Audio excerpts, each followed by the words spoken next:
El arrepentimiento es una decisión. Yo decido arrepentirme. Entonces, el pastor nos ha hablado de las buenas y malas decisiones y sus consecuencias. Entonces, yo quería hoy meditar sobre los resultados de un verdadero arrepentimiento, de una buena decisión. Y con el espíritu que esta canción ha puesto en nuestro corazón, de que estamos delante de la presencia del Señor y estamos en una actitud de adoración, quiero que en esta tarde podamos meditar en el verdadero arrepentimiento. La mayoría, a ver, ¿cuántos han hecho el ABC1? Acá, levante la mano. Bueno, una de las cosas que más aprenden de memoria es qué es el arrepentimiento, porque es pregunta de examen, ¿no es cierto? Y todo se sabe la definición de memoria. Arrepentimiento es un cambio de actitud y no volver a cometerlo, seguir a Jesús y sentir dolor en el corazón cuando yo cometo el pecado. Eso es lo que aprendemos en el ABC1 y todos lo sabemos de memoria. El problema es que a veces nos cuesta mucho practicarlo. Y estaba el otro día en las redes sociales viendo algunos pensamientos que había encontrado, y encontré un pensamiento de un teólogo, John Hals Edwards, que dijo: necesito arrepentirme de mi arrepentimiento, que a veces es tan superficial. Necesito arrepentirme de mi arrepentimiento porque a veces es tan superficial. Si yo me tengo que arrepentir de mi arrepentimiento, es que no fue arrepentimiento, ¿no es cierto? Fue una actitud, porque a veces nosotros creemos que nos arrepentimos y es una actitud emocional, porque nos tocó el mensaje, porque la canción nos emocionó, porque, la situación me llevó a sentirme conmovido. Pero al otro día, yo estoy igual y vuelvo a cometer el mismo pecado. Y saben que esa fue y es la historia del pueblo judío, el pueblo que Dios escogió. Ellos se arrepentían y volvían a caer. Se arrepentían y volvían a caer. Y yo quiero que leamos en la palabra. Hoy vamos a utilizar mucho la palabra, por ahí a veces es un poco molesto, pero la palabra es lo que nos da el mensaje verdadero. Es lo que llega a nuestros corazones. Yo puedo decir muchas palabras lindas, pero lo que el Espíritu Santo va a grabar en el corazón de ustedes es la palabra. Porque el Señor dice que la palabra es que llega como espada a los corazones y no nuestras palabras. Y es la que quebranta el corazón y es la que mueve al arrepentimiento. Y eso es lo que vamos a ver hoy en la palabra de Dios. Vamos a ir a 2 Reyes 18, 1 al 3. Vamos a ver ejemplos de 3 periodos de reinado y un cuarto, que es el que a mí me interesa que tengamos en nuestros corazones, pero los otros nos sirven como ejemplo. En 2 Reyes 18, 1 al 3, vamos a ver qué nos dice la palabra ahí del rey Ezequías. El pueblo estaba dividido en el reino del norte y el reino del sur. Ezequías era del reino del sur, de la parte de Israel, de Jerusalén, donde estaba la ciudad de Jerusalén. Vamos a ver qué nos dice la palabra ahí. 2 Reyes 18, 1 al 3. Ezequías, hijo de Acaz, comenzó a gobernar Judá durante el 3er año del reinado de Oseas en Israel. Tenía 25 años cuando subió al trono y reinó en Jerusalén 29 años. Su madre se llamaba Abías, hija de Zacarías. Ezequías hizo lo que era agradable a los ojos de Dios, igual que su antepasado David.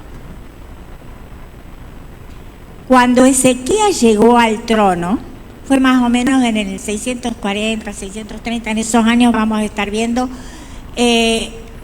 el pueblo estaba alejado de Dios, estaba en la idolatría, estaba en el pecado. Y Ezequías fue un reformador, no como Josías, el que vamos a estudiar después, pero sí fue un reformador. Y él llevó al pueblo a la palabra, él llevó al pueblo a que viera la ley, a que él obedeciera, porque ellos estaban en el pecado. Y el hijo de él, ¿no es cierto? El hijo de él, Manasés, le siguió en su reinado. Y yo quiero que ustedes piensen bien. De un rey que obedeció a Dios, y ahí dice como su padre David, que era el hombre del corazón de Dios, tenemos un hijo como Manasés. Vamos a leer 2 Reyes 21, 1 al 6 y el versículo 11. Manasés tenía 12 años cuando subió al trono y reinó en Jerusalén 55 años. Su madre era Hepsiba. Él hizo lo malo a los ojos del Señor y siguió las prácticas detestables de las naciones paganas que el Señor había expulsado de la tierra del paso de los israelitas. Reconstruyó los santuarios paganos que su padre Ezequías había destruido. Construyó altares para Baal y levantó un poste dedicado a la diosa Asera, tal como lo había hecho el rey Acab de Israel. También se inclinó ante todos los poderes de los cielos y les rindió culto. Construyó altares paganos dentro del templo del Señor, el lugar sobre el cual el Señor había dicho: mi nombre permanecerá en Jerusalén para siempre. Construyó estos altares para todos los poderes de los cielos en ambos atrios del templo del Señor. Manasés también sacrificó a el fuego y consultó. No se está escuchando. Manasés también sacrificó a su propio hijo en el fuego, practicó la hechicería, la adivinación y consultó a los médiums y a los videntes. Hizo muchas cosas perversas a los ojos del Señor y en eso provocó su enojo. Los israelitas, cuando tomaron la tierra de Canaán, vivían estos pueblos paganos que adoraban a estos dioses. Y Dios le dio el poder de que los vencieran y pudieran sacarlos, pudieran alejarlos de ellos. Pero ellos siguieron en contacto con esta gente y se contagiaron de sus costumbres y se empezaron a alejar del Señor. Olvidaron la libertad que el Señor les había dado, cómo los había guiado por el desierto hasta llegar ahí.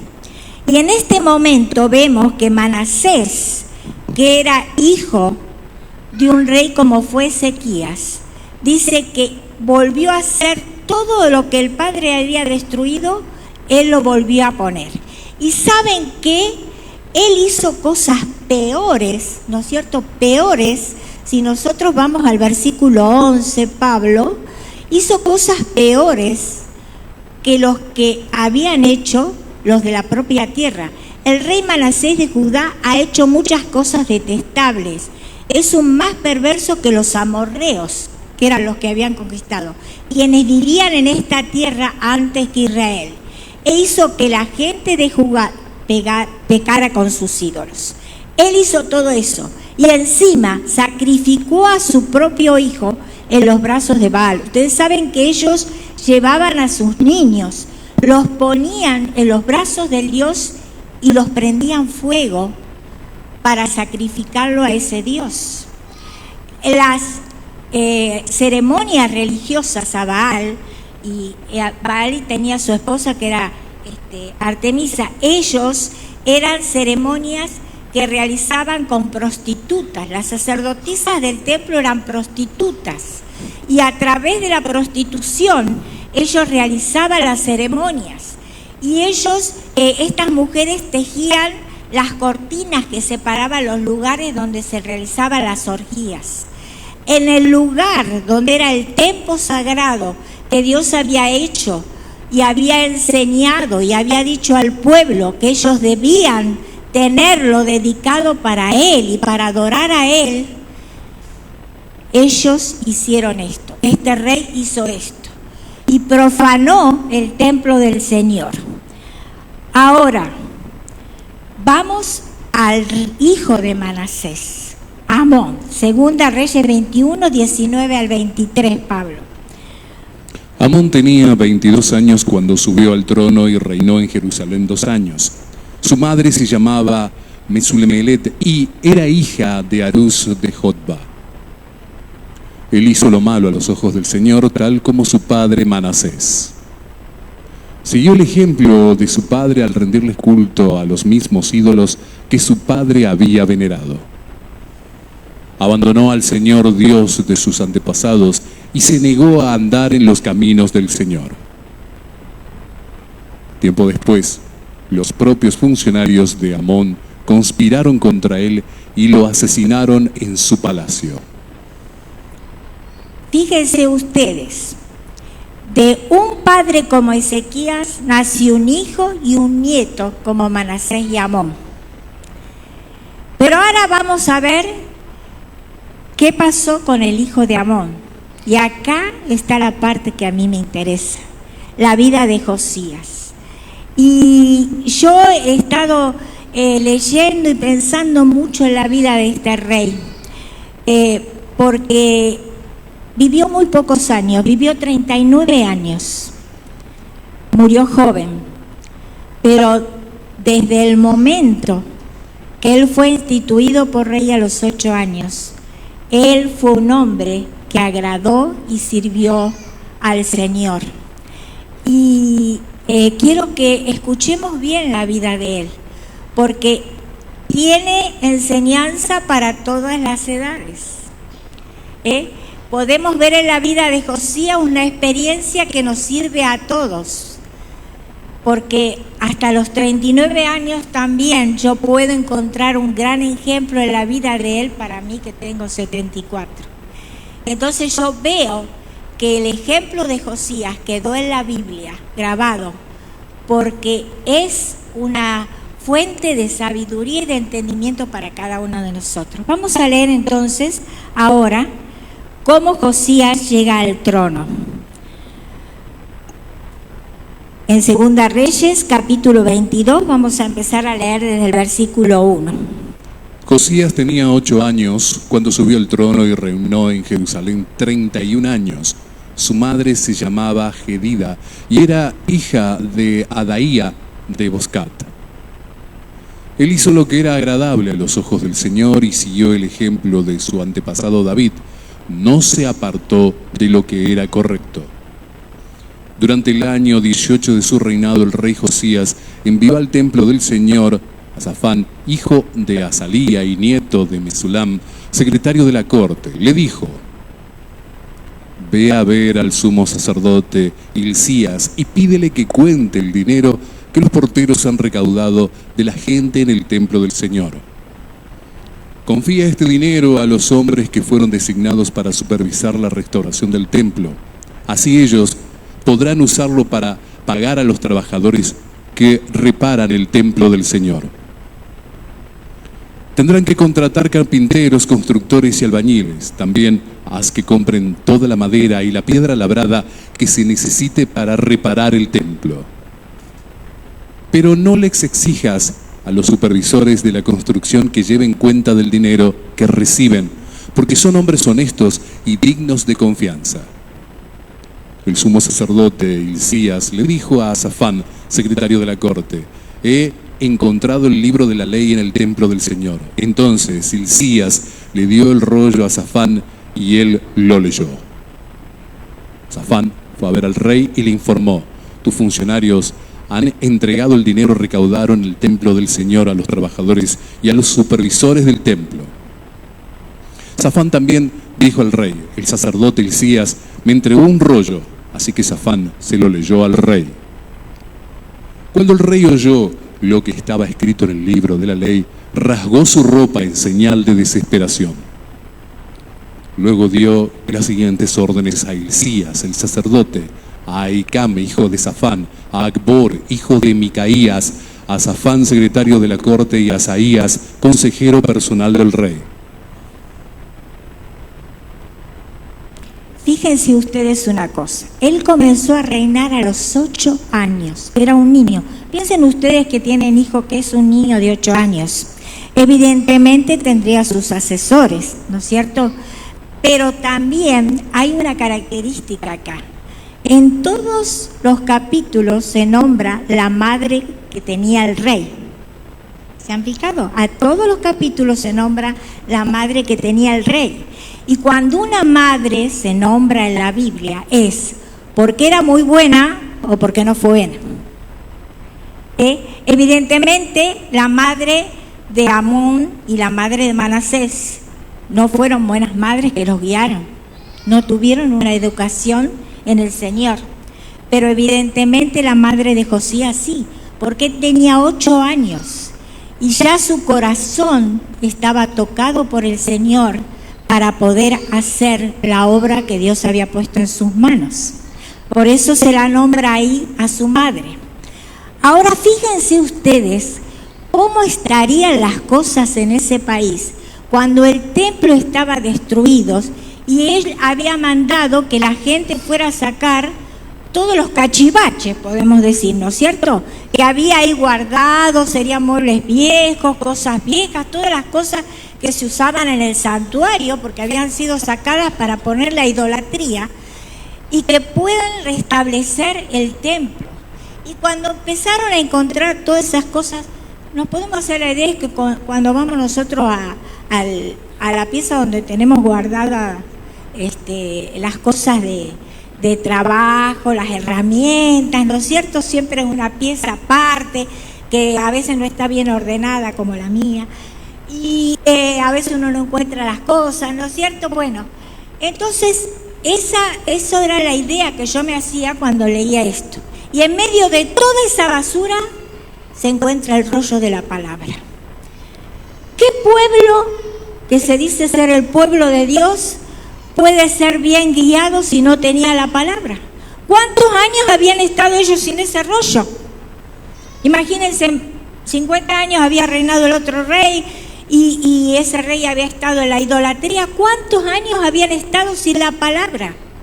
El pueblo no tenía la palabra, entonces no podía saber cómo arrepentirse, porque la palabra fue lo que lo llevó a Josías al arrepentimiento y al quebrantamiento. Josías tenía 26 años cuando comenzó a ordenar este trabajo que hicieran en el templo. Y ahí él fue quebrantado cuando esta persona le leyó la palabra. Y eso es lo que quebranta nuestros corazones, la palabra.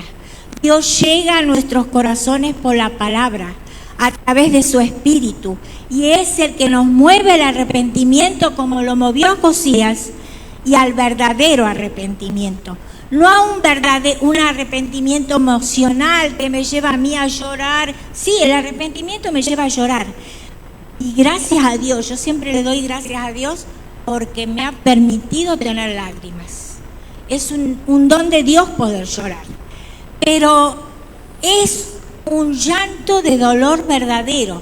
Y ese llanto me tiene que llevar a no volverlo a cometer.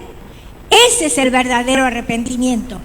Ese es el arrepentimiento que lleva la palabra a nuestras vidas y es el arrepentimiento que da frutos. Porque la palabra dice que va a dar frutos dignos de arrepentimiento. Y el arrepentimiento tiene que ser digno, tiene que ser verdadero para que dé frutos, como dio frutos en la vida de Josías. Por eso me conmueve la vida de este joven. Y fíjense lo que dice después en el versículo 17 del capítulo 23. ¿Qué dice el versículo 17?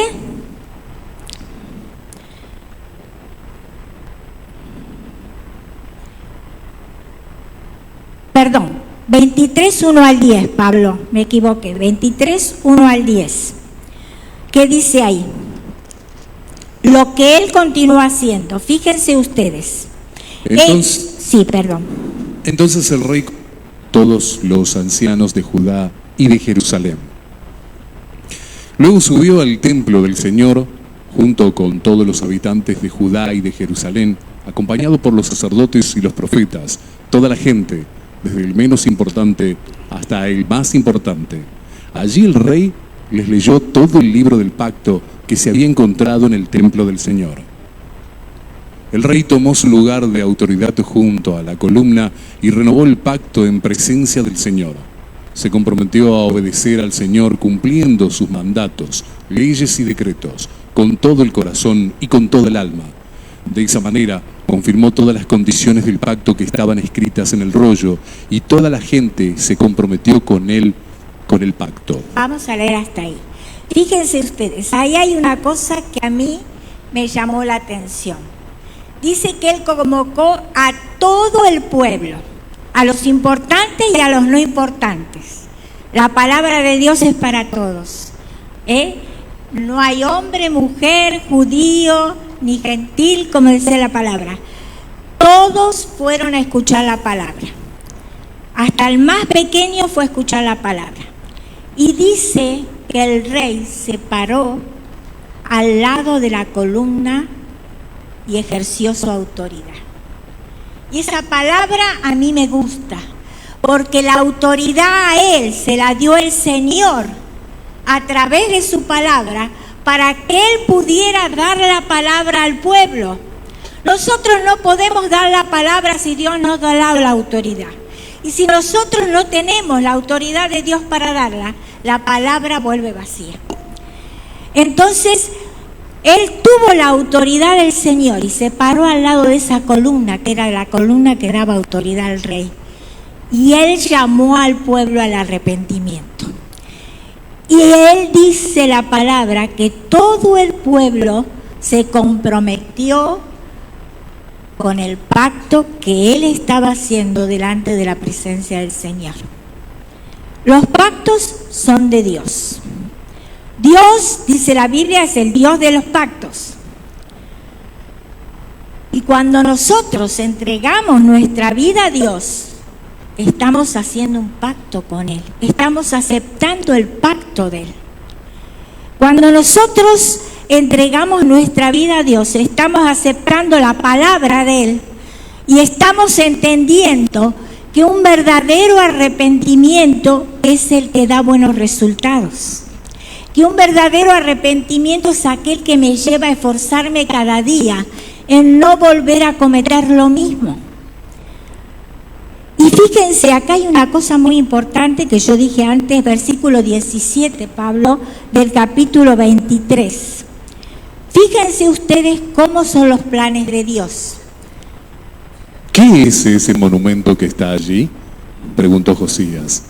Y la gente de la ciudad contestó: es la tumba del hombre de Dios que vino, y precisamente lo que tú acabas de hacer, al altar de Betel.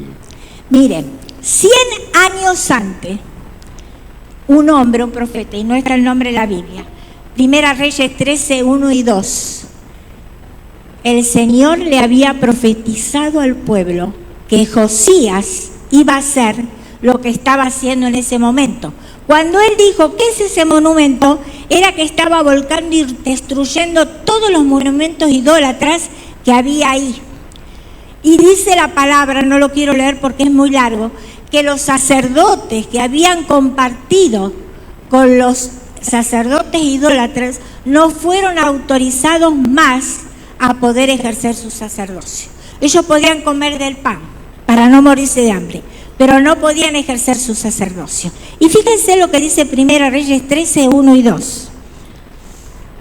Por mandato del Señor, un hombre de Dios de la región de Judá fue a Betel, y llegó en el momento que Jeroboam se acercaba al altar para quemar incienso. Luego, por mandato del Señor, el hombre de Dios gritó: ¡oh, altar, altar! Esto dice el Señor: en la dinastía de David nacerá un niño llamado Josías, quien sacrificará sobre ti a los sacerdotes de los santuarios paganos que vienen aquí a quemar incienso, y sobre ti se quemarán huesos humanos. Él destruyó todo por el fuego, Josías. Josías hizo quemar toda la idolatría por el fuego. Y eso estaba profetizado 100 años antes. Josías había sido profetizado para hacer la tarea que tenía que hacer y la hizo como el Señor quería que la hiciera. Saben que el nombre Josías es el Señor me apoya. Qué hermoso nombre tener, ¿no? Josías, el Señor me apoya. Tengo esa seguridad que el Señor me apoya cuando yo hago algo. Y hay varias cosas que me han llevado a pensar en este pasaje, en esta historia que hemos estado viendo. Muchas veces Dios hablaba al pueblo y le decía que no volviera al pecado. Nosotros cada domingo escuchamos la palabra de Dios y Dios nos habla a través de esa palabra. Y saben que nada hay nuevo bajo el sol y el hombre es igual en todas las épocas. Es cierto que en los últimos tiempos sabemos que el pecado va a acrecentarse, pero también van a acrecentarse los milagros y las señales. Eso dice la palabra de Dios. Y nosotros, cuando leemos la Biblia, decimos, ¡qué espanto! Mira lo que hacían. Sacrificaban sus hijos en el fuego, se adoraban a los ídolos, mira lo que hacían. Nos asombramos. Pero el pecado es pecado. Y todo pecado tiene la misma clasificación delante de la presencia del Señor. Y fíjense, Isaías 28, 9 al 13, lo que dice. Lo que Dios le decía al pueblo de Israel, que hoy nos dice a nosotros. ¿Quién se cree el Señor que somos?, preguntan. ¿Por qué nos habla así? ¿Acaso somos niños pequeños recién destetados? Una y otra vez nos repite todo, línea por línea, renglón por renglón, un poco aquí y un poco allá. Así que ahora Dios tendrá que hablar a su pueblo por medio de opresores extranjeros que hablan una lengua extraña. Dios le ha dicho a su pueblo, aquí hay lugar para descansar, que reposen aquí los fatigados, este es un lugar tranquilo para descansar, pero ellos no quisieron escuchar. Por eso el Señor nuevamente les explicará su mensaje en detalle, línea por línea, renglón por renglón, un poco aquí y un poco allá, para que tropiecen y caigan. Ellos serán heridos, caerán en la trampa y serán capturados. Fíjense si no es la realidad de cada una de las vidas nuestras. El Señor nos repite, línea por línea, palabra por palabra, como hacía con el pueblo. Y muchas veces volvemos al mismo problema. Y hay una palabra muy fuerte en la palabra de Dios que dice que el necio que vuelve a la necedad es como el perro que vuelve a su vómito. Ustedes vieron que el perro vomita y se come el vómito. Entonces dice que el hombre necio que vuelve a hacer lo mismo cuando sabe que no tiene que hacerlo, es la misma figura. Y yo estaba analizando aquí para ponerlo en mi vida y analizando para ponerlo en práctica en mi vida. Y yo veía que muchas veces ponemos la excusa del lugar donde nacimos. Yo nací en un lugar que mi padre era bebedor, yo nací en un lugar que mi padre era adicto, mi madre andaba con uno, con otro, no tuve una buena educación, comía cualquier cosa porque mi mamá no se ocupaba, mi padre era gritón, le golpeaba a mi mamá nos gritaba, nos maltrataba. Pero de Ezequías salió Manasés, de Manasés salió Amón, pero de Amón salió Josías. Quiere decir que cuando la palabra de Dios toca nuestros corazones, no tenemos que tener excusa. Miren, yo soy la sexta generación de cristianos en mi familia y tengo muchos de mis primos hermanos que están alejados del Señor y son hijos de pastores. ¿Qué excusa tienen ellos que no conocen la palabra? No hay excusa, no hay excusa. Y yo muchas veces me puse a meditar porque yo muchas veces les digo a mis colaboradoras, cuando me hacen algún planteamiento de alguna persona, yo les digo, Bueno, hay que tener paciencia, pensando cómo vivió, cómo nació. Le cuesta comprender, sí es cierto, a lo mejor le cuesta comprender más. Pero ¿saben una cosa? Cuando hay arrepentimiento, viene la sabiduría de Dios y viene el discernimiento de Dios a través del Espíritu a nuestro corazón, si yo busco su palabra. Y esa sabiduría y ese discernimiento que solo me puede dar el Señor es lo que me lleva a mí a reconocer aquello que tengo que dejar. Y si yo vine de un fondo sociocultural que no servía, y ese es el pretexto que ponen todos los estudiosos sociales para justificar las malas conductas de las personas, se lo digo porque yo soy trabajadora social y a mí me enseñaban eso. No hay excusa, porque cuando yo me arrepiento, la luz y la sabiduría de Dios del discernimiento viene a mi mente. Dice la palabra de Dios que el verdadero arrepentimiento es un arrepentimiento espiritual que dice que transforma nuestra mente. Dice, transformaos, hace una metamorfosis de tu mente. Y tenés un nuevo entendimiento, tenés la mente de Cristo, tenés que pensar como Él. Y Él te da el discernimiento para saber lo que no tenés que volver a hacer. Y eso es lo que tocó mi corazón. Porque uno a veces se cree que porque tiene muchos años de cristiano y línea por línea, frase con frase, como dice Isaías, el Señor nos dice en el corazón y volvemos a hacer los mismos errores. Y a veces lo repetimos tanto que ya no sentimos dolor, ya no sentimos conciencia que nos mueve. Por eso es muy peligroso y eso es lo que le pasó al pueblo. Se olvidó de la palabra y ya no sentía dolor cuando pecaba. Hay otros pretextos que ponemos. Ponemos el pretexto o que somos muy viejos o que somos muy jóvenes. O que tenemos muchos hijos, o con mi marido no me ayuda, o con mi esposa no me apoya. Y yo veo a veces en la juventud sobre todo, no soy vieja rengona, ¿no? Pero lo digo a través de la palabra.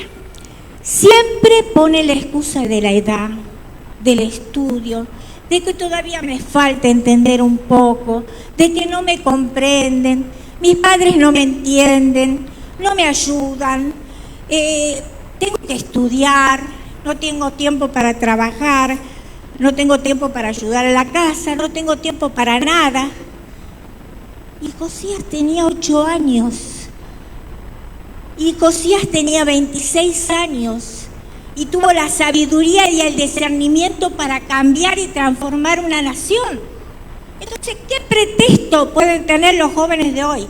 Que tienen internet, tienen todos los medios a su alcance, tienen cantidad de ciencia. ¿Qué pretexto pueden tener en no entender?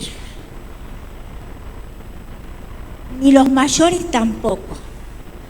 Porque los mayores, si nosotros nos ponemos en la mano de Dios, Dios nos utiliza y nos da energía para servirle y obedecerle. Eso es lo más importante. Y podemos seguir viendo que el problema del pueblo de Israel era que no quería tener compromiso.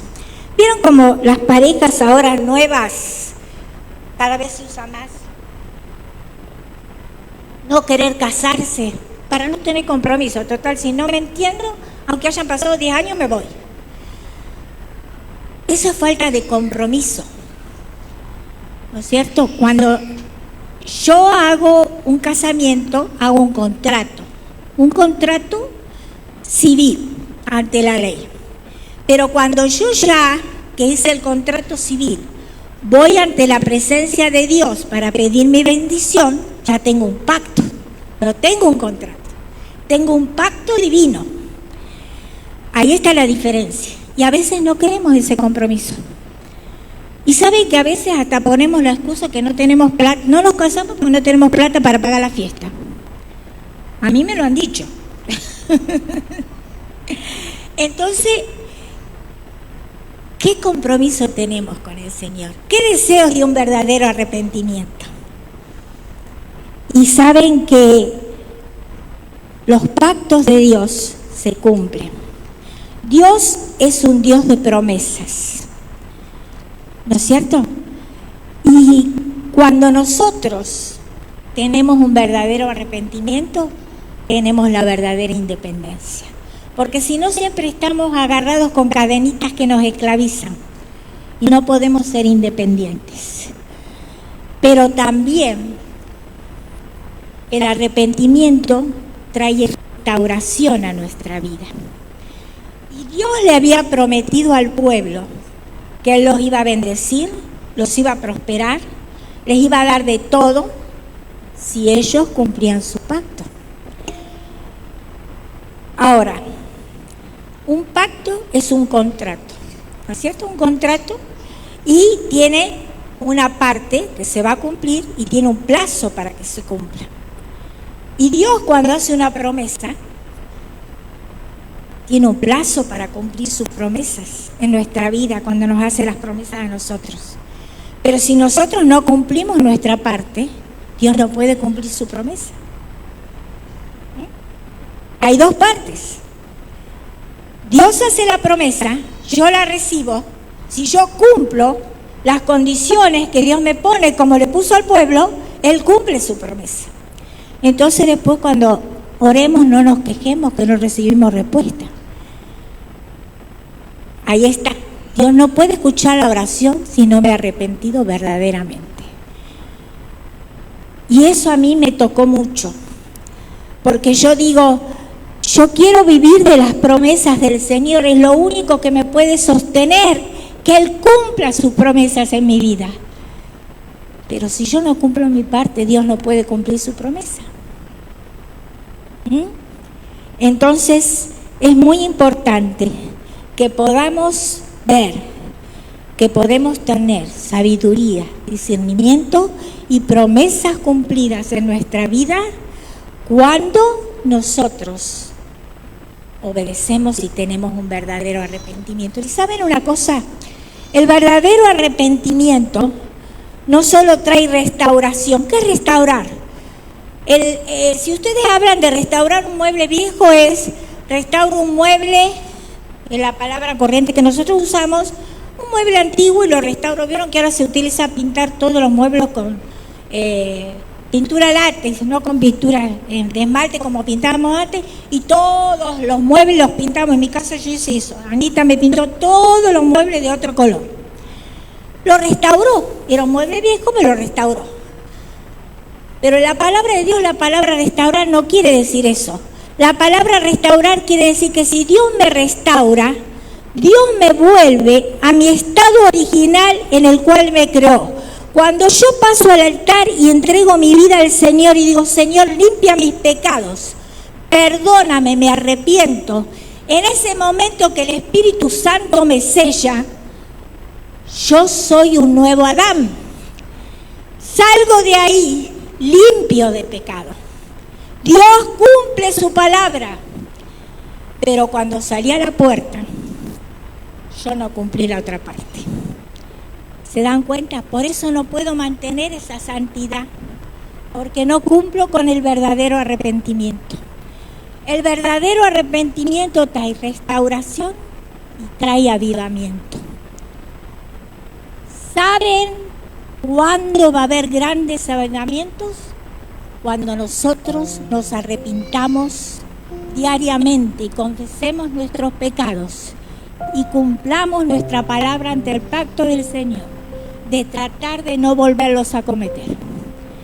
Y ahí van a venir los avivamientos. El avivamiento quiere decir volver a la vida.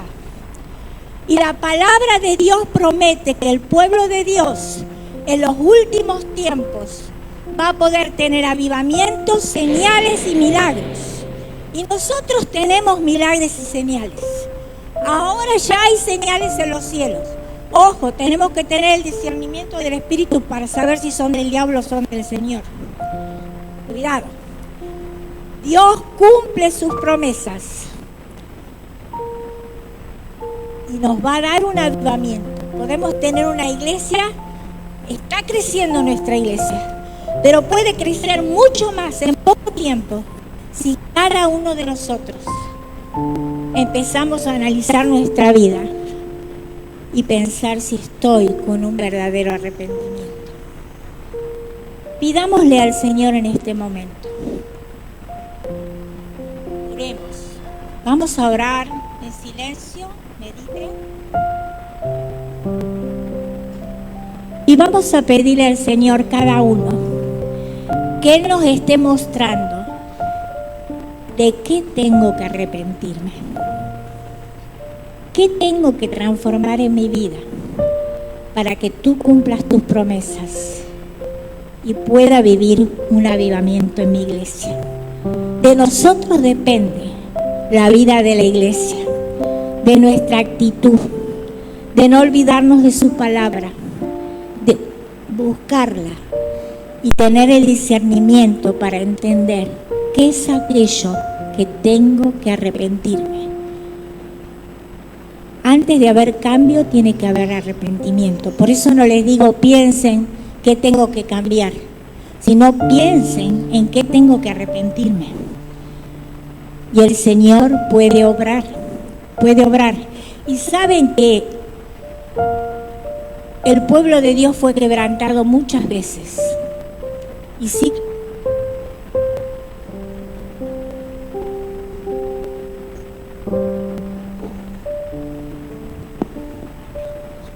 fue quebrantado porque no obedeció a la palabra. Por eso Dios cumple su promesa cuando nosotros obedecemos. Pero si no nos arrepentimos, Dios nos quebranta para que nos acordemos que Él está ahí. Y a veces cuando nosotros oramos por una persona y le decimos, Señor, toca su corazón, estamos pidiendo a lo mejor que Dios le quebrante con algo para que Él pueda escuchar la voz de Dios. Y eso nos puede pasar a nosotros. Podemos estar exponiéndonos a quebrantamientos de Dios que no sabemos qué puede ser, para poder aprender lo que podemos aprender sin ser quebrantados. Vamos a escuchar una melodía. Saben que el rey David, después de haber cometido adulterio, dijo esta oración delante de la presencia del Señor: que los justos canten de alegría, Señor. Les corresponde a los puros alabarle. Alaben al Señor con melodías de la lira. Toquen música para Él en el arpa de 10 cuerdas.